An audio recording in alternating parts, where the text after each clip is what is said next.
This is an exclusive excerpt from the Stuph File Program with Peter Anthony Holder. Matt Drago is one of the stars of the film called Somewhere in Montana, which is a film within a film because Matt plays Fabian, who is described as an obsessive director. Matt joins us via Zoom from Los Angeles. Hi, Matt. Hi, Peter. Thank you so much for having me on your show today. Thanks for being on the program with us. Now, you didn't write this or direct this yourself. It was written and directed by Brandon Smith. So I'm just wondering, either between you and Matt, or Brandon rather, or just on your own, how did you come up with the character of playing an obsessive director? And is this something that you know from personal experience as an actor? That's a phenomenal question, Peter. Honestly, this was a very unique collaboration between Brandon and I, because he wrote so much of himself into two of the characters, the lead characters of John and Fabian. He really knew them very well. And so we would get on Zooms just like we are right now, and we would talk through the different elements of the character because, you know, he brought it to life through his words. And so I was tapping into not only his backstory, since he wrote so much of himself and the trials and tribulations of a filmmaker and how hard it really is to make a film from beginning to end. And so because of that, we would go scene by scene. And I really felt like it was this just unique collaborative process where we just talked through the different elements that he really wanted to have in the character. And then also he let so much space in for me to bring my own elements and my backstory and my process as an actor into it as well. So, you know, I always say this, I mean, every, you know, collaboration is different when you're making art, but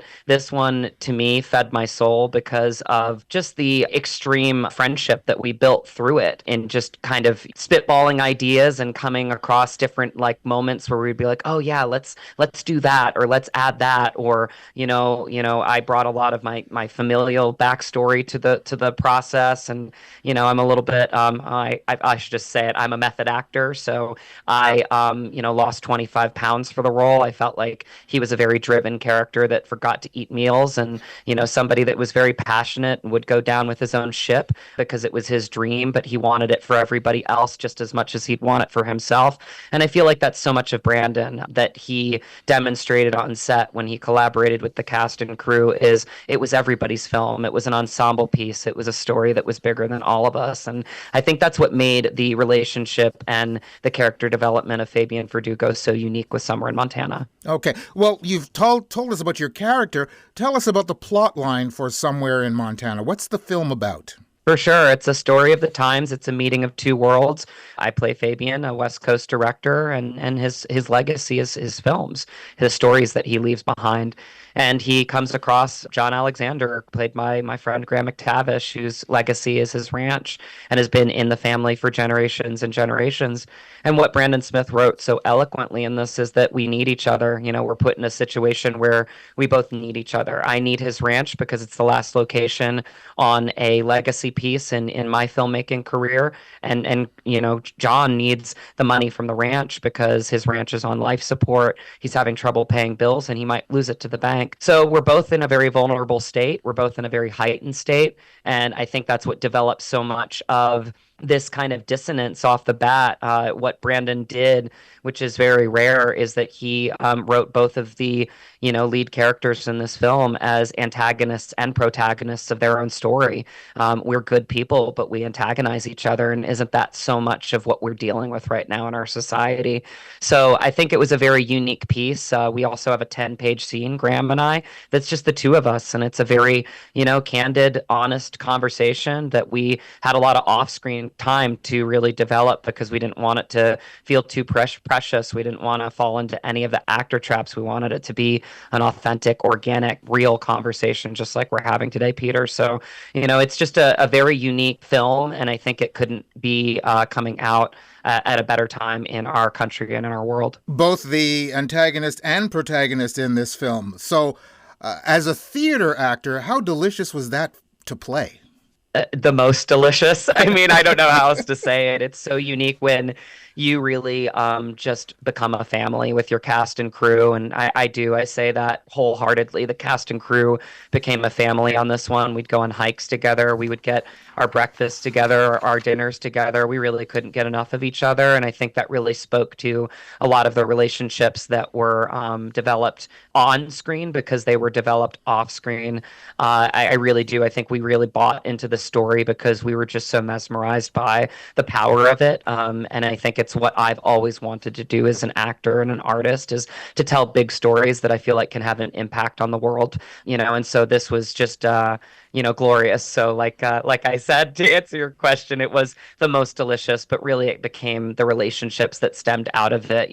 My relationships with my producers, Eden Matson, who I just have so much respect for, that wore way too many hats at the same time and held the production together at all times because it's an indie. And so you're asking a lot more of fewer people. Joe Borden, who was a writer on Tosh.0, but was the fighter for funding for this film, and just kept us laughing the whole time. And just the spirit of him is just I don't have enough great things to say about Joe. He's just a really special man. And Brandon, I mean, just a true collaborator, a true friend, created this extraordinary ecosystem that we could all thrive in. And then obviously the relationships with all of my actors, Graham, Michelle, Kaylee Macchio, Tasha Gates, Andrew Roa. I mean, these became my friends, my people. And yeah, it just really doesn't get any more delicious than that. Well, the inner broadcaster in me is now fighting with the inner fan in me, and my inner fan is winning. So I have to ask, what was it like working with Michelle Hurd? That's a wonderful question. I mean, she is extraordinary. I can't say enough great things about Michelle. She is a real one. She is honestly, she became like a big sister to me, Peter. I really have so much admiration for her and Garrett, who spent some time. Garrett Dillahunt, her husband. They're such a power couple. I've learned so much from them, and they've given so much to me. One thing that makes a pro is how much space they give you.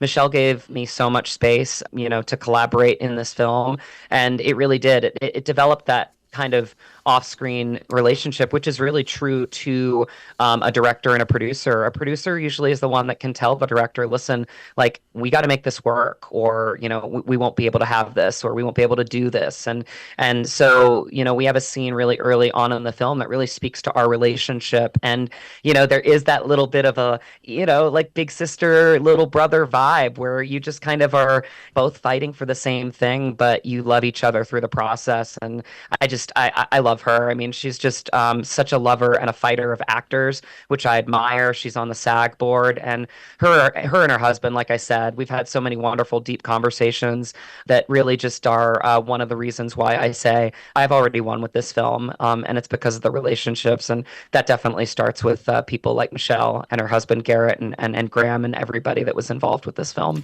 You are somebody who is a veteran of this. You have been on stage. You are in films.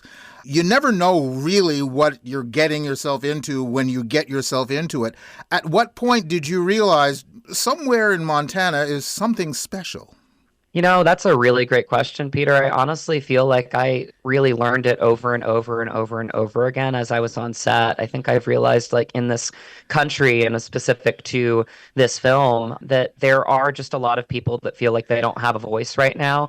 And unfortunately, we've taken to social media to give ourselves that voice. And there's a lot of misinformation that we know about, obviously, through social media. And I think I realized, because it was some of the things that when we started to get feedback from the film, they were all the same things. They were people coming up to me and saying, it was so important to have our little corner of the world, like, have a voice, and to show, like, to have a spotlight thrust upon us, and really just to tell our story. And I think that's what a beautiful thing in this film is that it really gives a voice to this little corner of the world, and it really creates a dynamic between a sophisticated city like I live in Los Angeles, which is great, and just going back to, I don't know, just the reflection of being in nature. And I think so much of this process for me just kept on coming up through the little conversations that I'd have with the people, because this was the people's film. This was the town's film. We shot everything in Polson, Montana.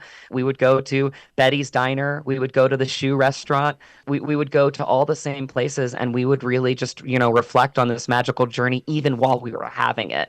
And I think that's what made it so unique, is that I feel like for my character, because I'm one of the few outsiders in the film, and that really is a big arc, because I have to figure out how to bring my tone down. I feel like so much of that for me as Matt and the character was given to me just by being open to all of those little wonderful conversations that I would have and everything that I took in. And again, I go back to Brandon Smith's ecosystem that he created for us. I mean, there was one day, Peter, where I literally went to, the big dam in Polson, Montana. It was before that 10-page scene that I just told you about. And I literally just stared at the water for an hour. And I can't tell you the last time I did that, and it just like gave me the moment to reflect. But I had the space and the time to do that because of the way Brandon crafted the schedule. I had the time to do that because of, just the incredible collaborator that he is.